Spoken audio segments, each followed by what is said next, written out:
I was standing in the hospital parking lot when my phone rang. It was my sister. "Dad's asking for you," she said.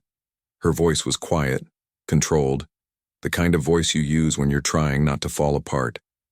I felt my chest tighten. My father had been in the ICU for 3 days. Pneumonia. At 81, his body wasn't fighting back the way it used to. His immune system was compromised. The doctors had been vague about his prognosis, using words like critical and uncertain and hour by hour. I'd been trying to get there every day, but work had been brutal. I was covering 2 positions after layoffs. My boss had made it clear that missing work wasn't an option, not if I wanted to keep my job, not in this economy. I'd told myself I'd go tomorrow, first thing, before work. I'd set my alarm for 5 in the morning. "I'll be there in the morning," I said. There was a pause, a long one. I could hear the hospital sounds in the background, the beeping of machines, the distant overhead pages, the echo of footsteps in sterile hallways. "He might not have that long, Tom." I closed my eyes. The late afternoon sun was hot on my face. I could hear the hum of the air conditioning unit on the side of the building, the distant sound of traffic on the highway, a bird somewhere in the trees. I felt like I couldn't breathe, like someone had wrapped their hands around my throat and was squeezing. "I'll leave now," I said. I hung up and turned toward my car. That's when I saw her, my wife, Lauren, standing by the driver's side door, arms crossed, face set in that expression I'd come to know too well over the past year, cold, immovable, like she'd already made up her mind about whatever argument was coming, like she'd rehearsed this. "Where are you going?" she asked. "The hospital, my dad. We have the Hendersons coming over tonight. You promised." I stared at her. "Lauren, my father is dying." She didn't flinch. Her expression didn't change at all. "You've been saying that for 3 days. He's fine. Your sister is being dramatic. She always does this. She panics over nothing and you come running like she's the only person in the world who matters. She said he might not make it through the night." Lauren sighed, like I was being unreasonable, like I was the one causing problems, like I was a child who needed to be managed. "Tom, you can't just drop everything every time your sister calls. She panics and you come running. It's exhausting. It's exhausting for me to watch you do this over and over again." I felt something crack inside me. Something small but sharp, like a hairline fracture in glass. "This isn't about Sarah. This is about my father. Your father has been in and out of hospitals for 2 years. He's always fine. They stabilize him, he comes home, and then 2 months later we're doing this all over again. But the Hendersons, these are people we need. Mark Henderson could refer clients to you. He works with half the executives in the city. This dinner is important for your career, for us, for our future." I looked at her, really looked at her, at the woman I'd been married to for 19 years, the woman who used to hold my hand at my mother's funeral 7 years ago, who used to ask me how I was doing when my dad first got sick, who used to care when I was hurting, who used to see me. "I'm going," I said quietly. Her jaw tightened. A muscle twitched near her temple. "If you leave, don't expect me to cover for you. I'm not going to sit there and make excuses while you abandon me again. I'm not going to smile and pretend everything's fine while you run off to play the devoted son. Again? You're always gone, Tom. Always running off to deal with your family. Your dad, your sister, her kids. I'm tired of being second. I'm tired of being the one who has to hold everything together while you play the devoted son. I'm tired of being alone in this marriage." I felt my hands go cold. My fingers went numb. I didn't know what to say.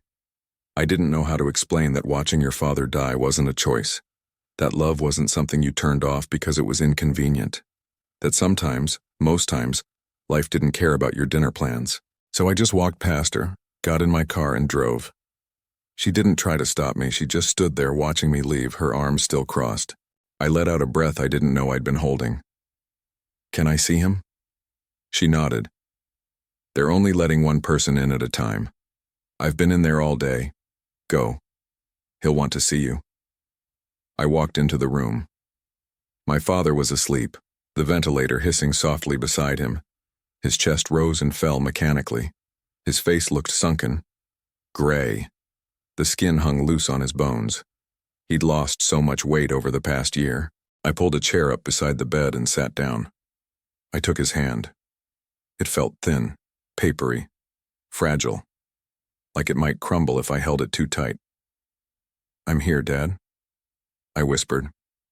He didn't wake up, but his fingers twitched slightly in my hand. Like he knew, like some part of him deep down knew I was there. I stayed. I stayed until the nurses told me visiting hours were over. I stayed until Sarah put a hand on my shoulder and said, "Go home, get some rest. I'll call you if anything changes. I promise." I didn't want to leave. I wanted to stay all night. But Sarah looked exhausted, and I knew she needed me to take care of myself so I could come back tomorrow. So I left. If she'd acknowledged that I'd just spent the evening watching my dad fight for his life. She didn't move, didn't speak, just lay there with her back to me. I went to the guest room and lay down on top of the covers, still dressed. I stared at the ceiling. I kept thinking about what she'd said. "You're always running off. Like visiting my dying father was an inconvenience. Like love was something you scheduled around dinner parties and networking opportunities. Like the people who raised you didn't matter as much as the people who could advance your career." I didn't sleep. I just lay there, watching the shadows move across the ceiling as cars passed outside. Lauren was in the kitchen, making coffee. She was dressed for the gym. Hair pulled back in a perfect ponytail. Expensive workout clothes I didn't remember buying. Matching set. She looked put together, polished. "You're leaving again," she said. Not a question. A statement. An accusation. He's awake. She set her mug down hard. Coffee sloshed over the rim. "You know what? Fine. Go. But don't expect me to keep pretending this is normal. Don't expect me to keep acting like this is okay." "What are you talking about?" "You put everyone else first. Your dad, your sister, your job. Everyone but me. I'm your wife, Tom. I'm supposed to come first. That's what marriage means." I felt something shift inside me. Something that had been bending for a long time finally snapped. "My father is dying, Lauren. And I'm your wife." We stared at each other. I waited for her to take it back, to soften, to say something, anything that sounded like the woman I married. The woman who used to understand that family mattered. That love meant showing up when things got hard. That sometimes you had to sacrifice your comfort for the people you loved. She didn't. I left without another word. The doctor said his body was fighting, but he was old, tired. His organs were starting to shut down one by one. They talked about kidney function and oxygen levels and infection markers. They used phrases like quality of life and comfort care, and we all knew what that meant. Sarah and I took shifts. She'd stay during the day. I'd come after work and stay until they kicked me out. I barely slept. I was living on coffee and adrenaline and fear. I kept extra clothes in my car. I stopped shaving. I ate when Sarah forced me to. I felt like I was moving through fog. Lauren didn't call, didn't text, didn't ask how he was doing, didn't ask how I was doing. On the third day, I tried calling her. I wanted to hear her voice. I wanted her to tell me it was going to be okay, that we were going to be okay. I wanted her to be my wife. She didn't answer. I called again an hour later. She sent it to voicemail. That night she texted me, "Stop calling me. I need space." I stared at that message for a long time. My father was dying, and my wife needed space. On the fifth day, one of my coworkers asked how I was holding up. I told him my dad was in the ICU. He asked if my wife was being supportive. I didn't know what to say, so I just smiled and said, "Yeah, she's been great." It was easier than explaining the truth. That I was going through this alone. That the person who was supposed to be my partner had decided this was too much for her. that my marriage was falling apart while my father was dying, and I didn't have the energy to deal with both. On the 8th day, my father passed away. It was early in the morning, just after 6. Sarah had called me at 5:30 and I'd rushed to the hospital. We were both there when it happened. Peaceful. He just stopped breathing. The machines beeped their alarms and the nurses came in and turned them off, and then it was quiet. Sarah was holding his hand. I was sitting beside him. We didn't cry right away. We just sat there, in the quiet, watching the monitor flatline, listening to the machines stop, feeling the weight of it, the finality. Later, when I finally left the hospital, I called Lauren. My hands were shaking. I could barely hold the phone. I told her. She was silent for a long moment. "I'm sorry," she said. Her voice was flat, empty, like she was reading from a script. "I need you," I said.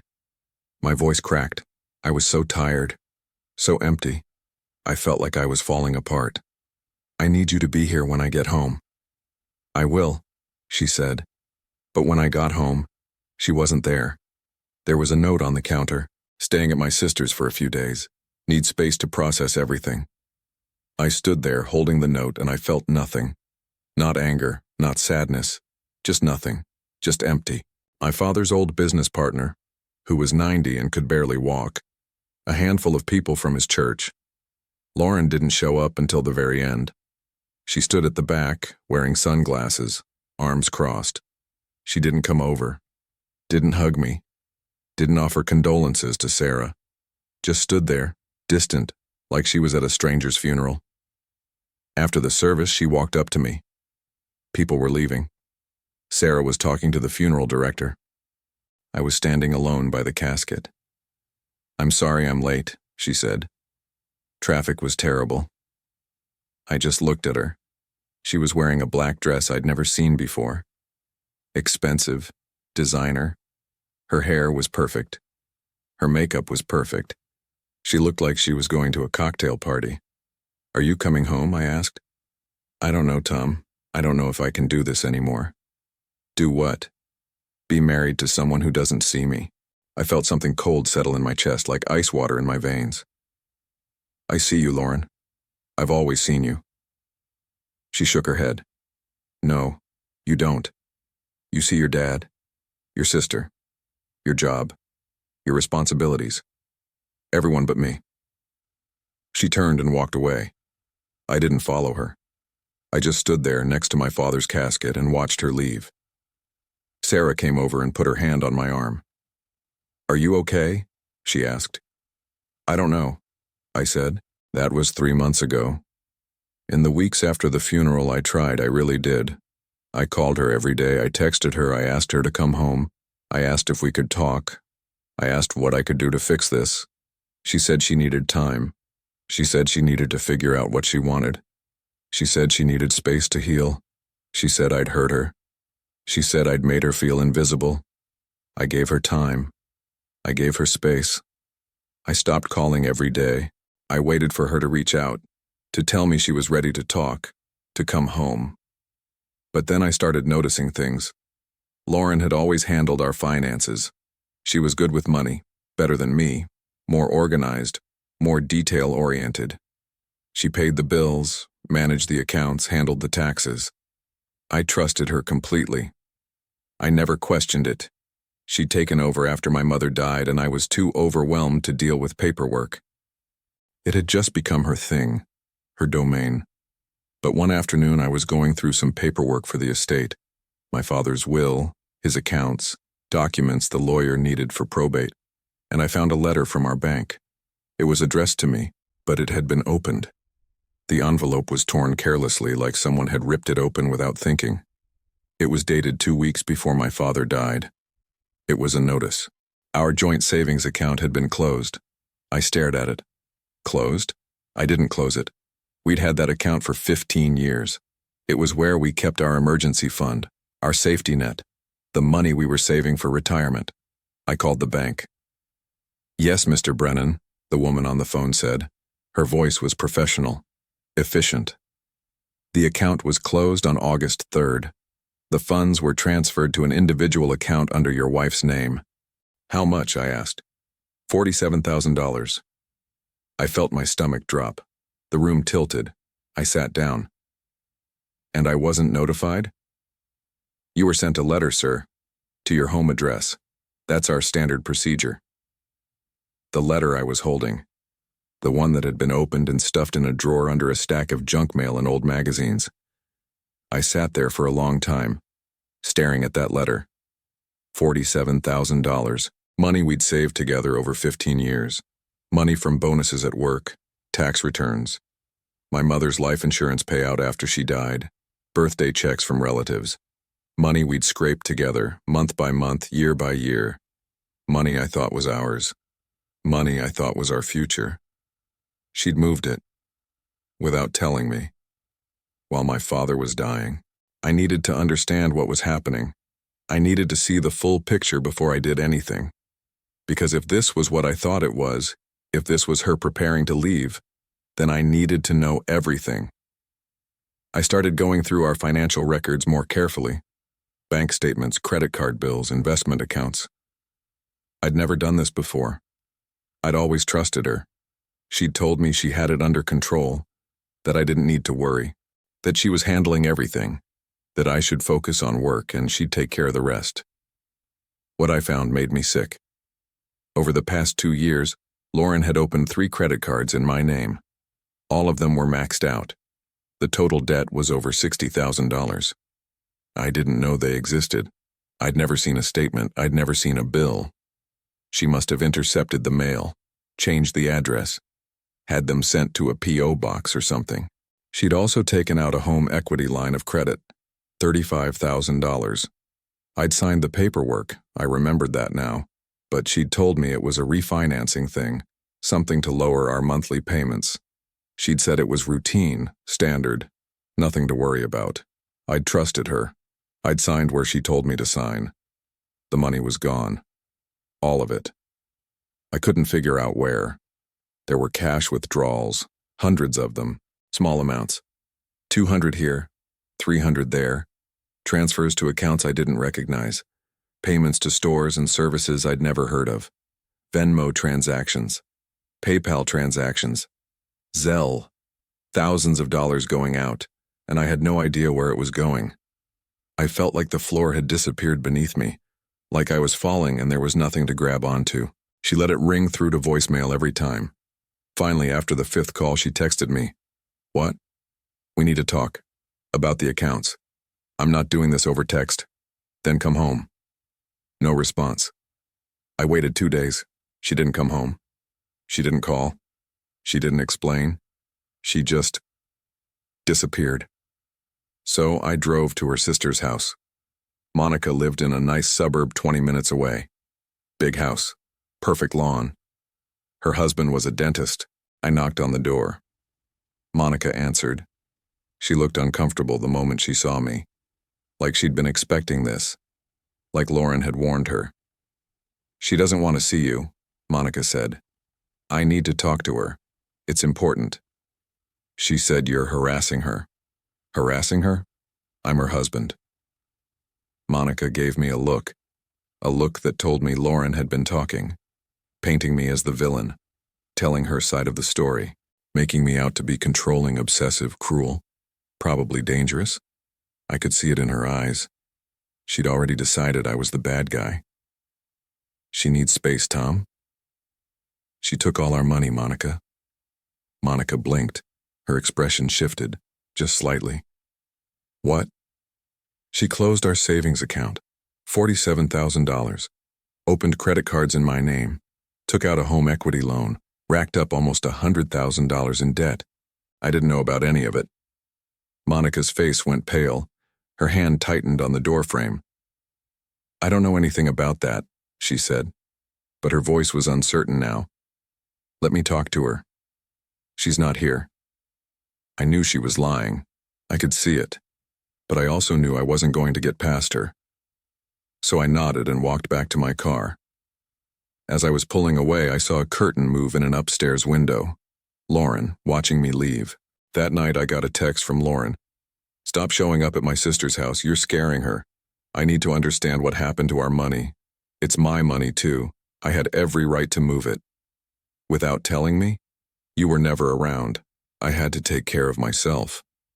I stared at that message for a long time. I wanted to call her, to yell, to demand answers, to ask her how she could do this, how she could lie to me for years, how she could watch me grieve my father and not say a word about what she'd done, how she could steal from me and then act like I was the one who'd wronged her. But I didn't. Something told me not to. Something told me that anything I said would be twisted, used against me later, presented as evidence of my abuse, my control, my manipulation. Instead, I called a lawyer. She had short gray hair and sharp eyes that missed nothing. The kind of person who'd seen everything and couldn't be shocked. Her office was neat, organized, bookshelves lined with legal texts, a photo of 2 golden retrievers on her desk. She listened while I explained everything: the closed account, the credit cards, the home equity loan, the fact that my wife had been gone for 3 months and wouldn't talk to me. I showed her the bank statements, the credit card statements, the emails I'd found, the text messages. When I finished, Patricia leaned back in her chair and looked at me for a long moment. She didn't speak right away. She just looked at me, assessing. "Have you filed for divorce?" she asked. "No." "Has she?" "I don't think so." Patricia nodded slowly. "Here's what I need you to understand, Tom. In this state, any debt incurred during the marriage is considered joint debt, even if you didn't know about it, even if your name was forged on the application." "So I'm responsible for the credit cards?" "Yes, unless you can prove fraud, which is difficult. You'd have to prove that she opened them without your knowledge and that you received no benefit from them whatsoever. That's a very high bar. And even then it would require filing a police report, pressing charges, potentially sending your wife to jail." I felt my chest tighten. "What about the savings account?" She moved it without my knowledge. "Legally, she had the right to do that. It was a joint account. Both of you had equal access. The law doesn't care whether you knew about it or whether she told you. She had signatory authority. She used it. But I didn't know. That doesn't matter. What matters is what the law says. And the law says she didn't do anything illegal by moving money from a joint account to an individual account in her name." I sat there, trying to process what she was saying, trying to understand how I'd lost everything and there was nothing I could do about it, how the system was set up to protect the person who moved first, who planned, who hid their intentions. "What do I do?" I asked. Patricia looked at me for a long moment. Her expression was kind but firm. "You protect yourself. You freeze your credit immediately so she can't open any more accounts in your name. You close any remaining joint accounts. You document everything. Every transaction, every statement, every email, every text message.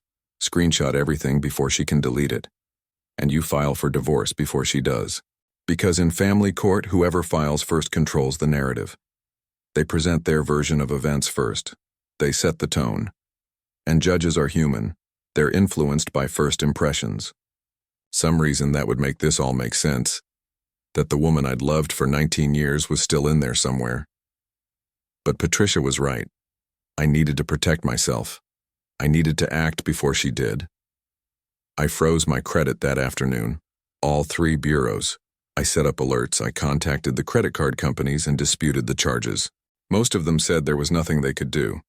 The cards had been opened with my social security number with accurate information, and I'd have to file a police report for fraud if I wanted to pursue it. I couldn't do that. Not yet. Not without knowing the full story.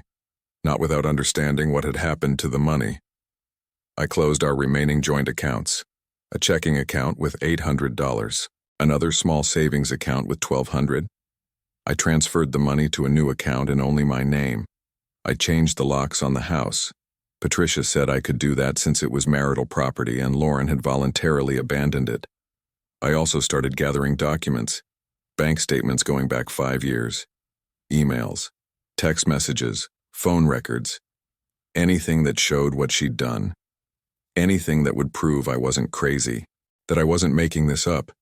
It took me 2 weeks to get everything together, and the more I looked, the worse it got. I found receipts for designer handbags, 5 of them. totaling over $8,000. Spa treatments at a luxury resort, multiple sessions, facials, massages, body wraps, over $3,000. A weekend trip to Miami I didn't know about, hotel at the Fontainebleau, first-class flights, dinners at expensive restaurants, over $6,000. Charges at high-end restaurants I'd never been to, Ruth's Chris, the Capitol Grill, places where dinner for two costs $300, thousands upon thousands of dollars spent on things I'd never seen. Money that should have been ours. Money we'd saved for retirement, for emergencies, for the life we were supposed to build together. I also found something else. Emails between Lauren and a man named Derek. They started about 18 months ago. Friendly at first, casual, then flirtatious.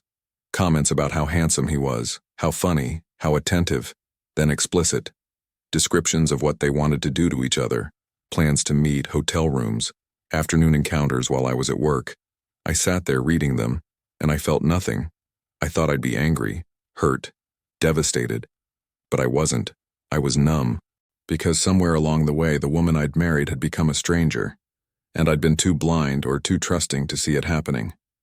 Patricia served her the papers at her sister's house that afternoon. Lauren called me that night.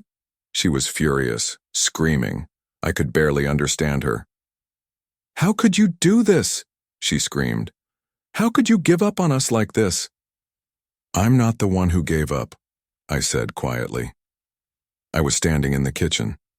The house was dark except for one light over the sink. "You abandoned me. You chose your father over me. You always chose him." I was with my dying father. "You always put him first. You never cared about me. You never saw me. You never made me feel like I mattered." I took a breath. I kept my voice calm, even.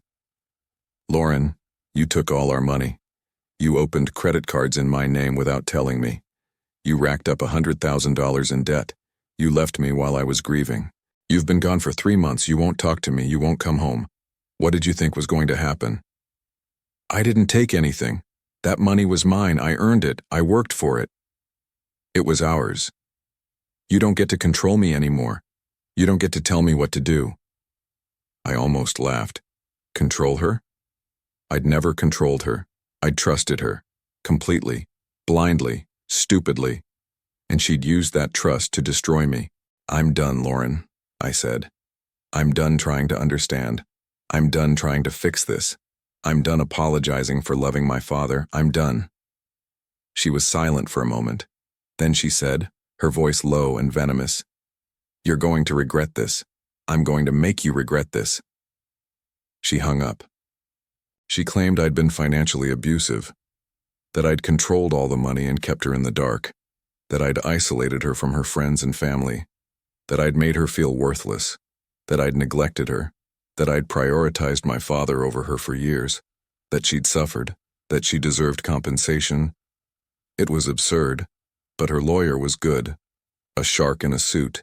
He made me look like the villain, the man who abandoned his wife while she was suffering, who filed for divorce while she was trying to heal, who wouldn't give her space to process her trauma, who controlled the finances and kept her dependent, who monitored her spending, who questioned her purchases. Patricia fought back. She presented the evidence, the closed accounts, the credit cards opened in my name, the home equity loan, the cash withdrawals, the designer purchases, the spa treatments, the trip to Miami, the emails with Derek, the explicit messages, the hotel receipts, the bank statements showing thousands of dollars in unexplained cash withdrawals. The judge listened. He was older, probably in his 60s. He didn't say much during the hearings, but I could see him taking notes. I could see him looking at Lauren with a different expression as the evidence piled up, as her story started to fall apart. We had a hearing where Lauren testified. She cried, said I'd been emotionally abusive, that I'd made her feel invisible, that she'd had to sneak money away to survive, that she'd been planning to leave for years, but was too afraid, that Derek had helped her find her strength. Patricia cross-examined her, asked about specific purchases, asked her to explain the designer handbags if she was supposedly living in fear. Asked her to explain why she'd closed the savings account 2 weeks before my father died if she'd been planning to leave for years. Asked her about the affair. Lauren couldn't answer. She got angry, defensive. She said it was none of our business, that her private life was private, that I was violating her by bringing it up. The judge cut her off, told her to answer the questions. In the end, Lauren got nothing. The house was mine. My retirement was mine. The debt, she was responsible for 3/4 of it since she'd incurred it and benefited from it. The judge said her financial behavior showed intentional deception, marital waste, and fraudulent conduct. He said she'd violated her fiduciary duty to the marriage. He said she'd acted in bad faith. She appealed. It took another 4 months. The appeals court denied it, upheld the original ruling. That was 6 months ago. I haven't spoken to Lauren since the final hearing. I heard through Sarah that she moved in with Derek, that they're engaged now, that she tells people I was controlling and abusive, that she had to escape, that the divorce destroyed her financially, that I took everything from her, that she's traumatized. I don't care. I sold the house 3 months ago. Too many memories. Too many ghosts in every room. I couldn't walk through the kitchen without remembering the fights. Couldn't sleep in the bedroom without remembering the years of lies. I moved into a smaller place closer to work, a 2-bedroom apartment. Clean, simple, no history. Mine. I paid off the credit cards. It took everything I had left from the house sale, but I did it. I liquidated what was left of my savings. I worked overtime. I picked up freelance projects. I cut every expense I could, canceled subscriptions, stopped eating out, I cooked at home, I packed lunches. It took me 4 months, but I'm debt-free now. Completely debt-free. I'm starting over. At 53 years old, I'm starting over from scratch. My retirement is delayed by probably a decade. I'll be working well into my 60s now, maybe my 70s, but I'm free. I'm clean. I don't owe anyone anything. Some days are hard. I think about my father. I think about that last week he was dying and how I should have been able to focus on him completely. How I should have been able to grieve without worrying about my wife stealing from me, without worrying about where she was or what she was doing, without wondering if my marriage was ending while my father was taking his last breaths. I think about how she made me choose, how she stood in that parking lot and made me choose between her and my dying father. And I chose him. I'd choose him again. But most days, I'm okay. Better than okay, actually. I'm free. Genuinely free. I don't have to wonder if someone's lying to me. I don't have to check my bank accounts every day, afraid of what I'll find. I don't have to live with someone who sees love as a transaction, someone who keeps score, someone who measures my worth by how much attention I give them, someone who punishes me for loving other people. My sister asked me once if I regretted marrying Lauren, if I wished I'd seen the signs earlier, if I would have done anything differently. I told her no, because the truth is I don't think there were signs, or maybe there were, and I was too trusting to see them, too busy working, too focused on my career, too willing to believe that if I just worked hard enough, made enough money, provided enough, everything would be okay. Maybe I wanted to believe so badly in the life we were building that I ignored the cracks in the foundation. Maybe I mistook silence for peace and distance for independence. Either way, I'm not angry about it anymore. I'm just done. Maybe from the divorce papers, it was short, handwritten. Careful cursive on expensive stationery. The kind of letter you write when you want to seem sincere, when you want to prove you put thought into it. Tom, I'm sorry for how things ended. I was hurt and I acted badly. I know I made mistakes. I hope you can forgive me someday.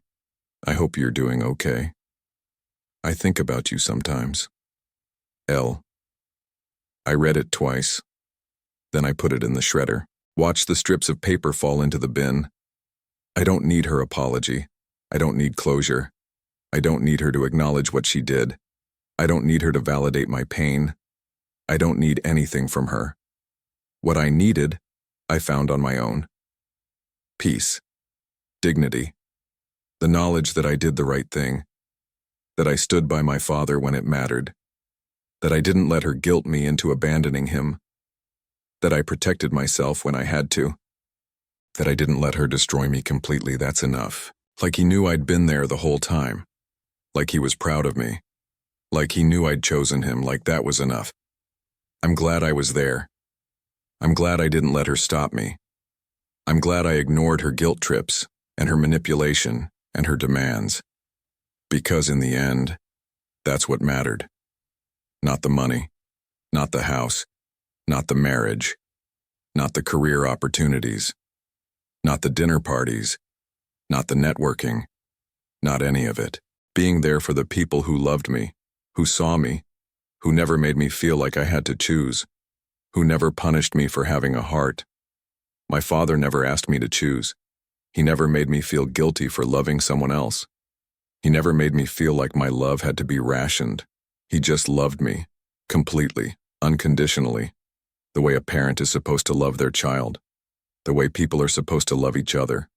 And when he was dying, all he wanted was for me to be there. I was. And that's something Lauren can never take from me.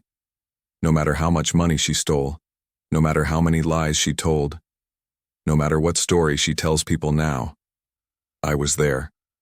I held his hand. I told him I loved him. I stayed until the end. That matters more than anything she ever did to me.